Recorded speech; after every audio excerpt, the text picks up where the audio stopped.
कई बातों का जिक्र किया। उन्होंने कहा कि मुझसे जो सवाल पूछे गए वो बहुत इज्जत से पूछे गए, मुझसे अधिकारियों ने बहुत इज्जत से पेश किया। सारे सवाल जो मुझसे पूछे मैंने उनका उत्तर भी दिया, और ये पूरा कथित शराब घोटाला झूठ और फर्जी है।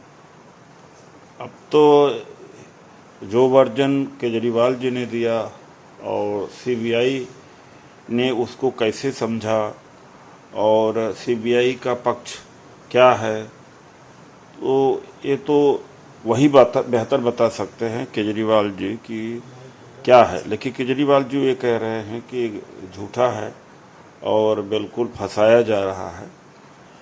तो ये तो केजरीवाल जी का पक्ष है, लेकिन यह बात तो सच है कि विपक्ष को ही नोटिस दिया जाता है, ईडी, इनकम टैक्स, सीबीआई का दुरुपयोग किया जा रहा है, और इस आधार पर पूरे सारे विपक्ष के पार्टियों को परेशान कर रखा है। तो ये जनतंत्र की हत्या है। कल भी जिस तरह से पुलिस के सुरक्षा में अतीक अशरफ का मारा गया, तो उसको भी जोड़ा जाए, इसको भी जोड़ा जाए, तो इस समय देश में जनतंत्र खतरे में है, संविधान खतरे में है। सबको मिलकर के संविधान बचाना चाहिए। मैं भले कांग्रेस पार्टी से हूँ, और राहुल जी, खड़गे जी ने तो बल्कि यह भी कह दिया कि सब लोग आए, और बात प्रधानमंत्री की पद का नहीं है, आज है बात संविधान बचाने की है और देश बचाने की है।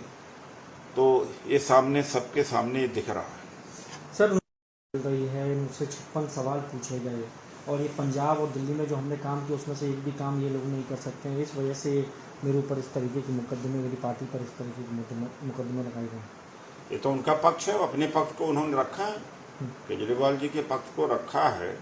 इसका जवाब बीजेपी दे, क्योंकि ये तो सीबीआई से भी रिलेटेड नहीं है, ये रिलेटेड है आम आदमी पार्टी के अपने शासन में जो कर रहे हैं उससे रिलेटेड है। तो पूरी तरह से पॉलिटिकल मैटर है, ये तो सीबीआई से भी रिलेटेड नहीं है। तो लेकिन हाँ, एक बात तो सच है कि भारतीय जनता पार्टी सबको खत्म करना चाहते हैं, यानी विपक्ष मुक्त करना चाहते हैं। तो उसमें सारे दल एक तरह से आ जाते हैं, तो चुन चुन करके कर रहे हैं। और कितना टीएमसी के लोगों को गिरफ्तारी की गई है, जगह जगह पर गिरफ्तारी गई। संजय राउत जी को, हमारे कांग्रेस के नेताओं को गिरफ्तार किया गया। तो विपक्ष मुक्त, पहले तो कांग्रेस मुक्त भारत बनाने चले हुए थे मोदी जी, अब विपक्ष मुक्त एक आंदोलन चला रहे हैं, विपक्ष मुक्त एक अभियान चला रहे हैं मोदी जी की विपक्ष रहे ही न। सर, आज सत्र बुलाने को लेकर एलजी ने आपत्ति दर्ज कराई। अरविंद केजरीवाल ने एलजी पर हमला बोलते हुए कहा है कि हम लोग बिल्कुल सदन बुला सकते हैं, मैं चाहता हूं कि एलजी संविधान और कायदे पढ़ लें, ऐसा सलाहकार रख लें जिसे कानून कायदे की जानकारी है। जहाँ तक मेरी जानकारी है, सत्र बुलाने का अधिकार सरकार को ही है और स्पीकर को है, जो मैं समझता हूँ। उसमें एलजी को तो बीच में नहीं आना चाहिए, उनकी कोई अथॉरिटी नहीं है।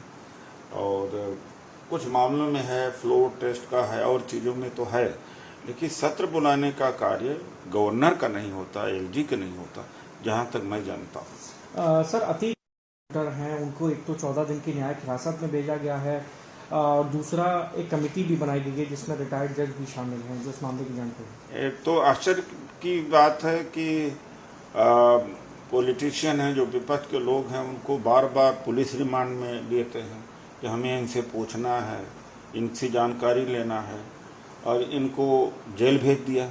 यानी इनसे कोई जानकारी लेना ही नहीं है, तो क्या समझा जाना चाहिए। और बातें आज नहीं तो 2 साल 4 साल के बाद खुलेंगी जरूर, सच्चाई जरूर आएगी। ऐसा हो नहीं सकता कि 3 डिफरेंट जिले के क्रिमिनल या नौजवान इकट्ठा होकर के इस तरह से एक पॉइंट ब्लैंक रेंज से उनको मारें। ये पीछे कोई न कोई मास्टरमाइंड है जरूर। अब अब देखते हैं कि जांच में कुछ निकलता है कि नहीं निकलता है। कई जांच ऐसा होता है कि सालों साल लग जाते हैं तो पता ही नहीं लगता। सर ममता बनर्जी जिस मारा गया है, उत्तर प्रदेश में लॉ एंड ऑर्डर सिचुएशन खराब है, वहीं राजस्थान सीएम भी कह रहे हैं कि जिस तरीके ये इंसिडेंट उसी जगह पर हो सकती है जहां पर कोई कानून ना हो। देखिए, जापान के भी प्रधानमंत्री मारे गए, हमारे यहाँ भी नॉर्मल सर्कमस्टांसेस में ऐसी घटनाएं हो जाती हैं, लेकिन यहाँ तो नॉर्मल सर्कमस्टांसेस नहीं था, क्योंकि ये क्रिमिनल थे और हमेशा सजगता थी। ये असाधारण परिस्थिति है जहाँ परिंदा पर नहीं मार सकता था। ऐसे में तो असंभव लगता है कि कोई छू भी दे इनको। और लोग तो वहाँ कह रहे हैं, वहाँ के जो चश्मदीद गवाह कर रहे हैं कि ये तीनों क्रिमिनल पुलिस के गाड़ी में आए हैं।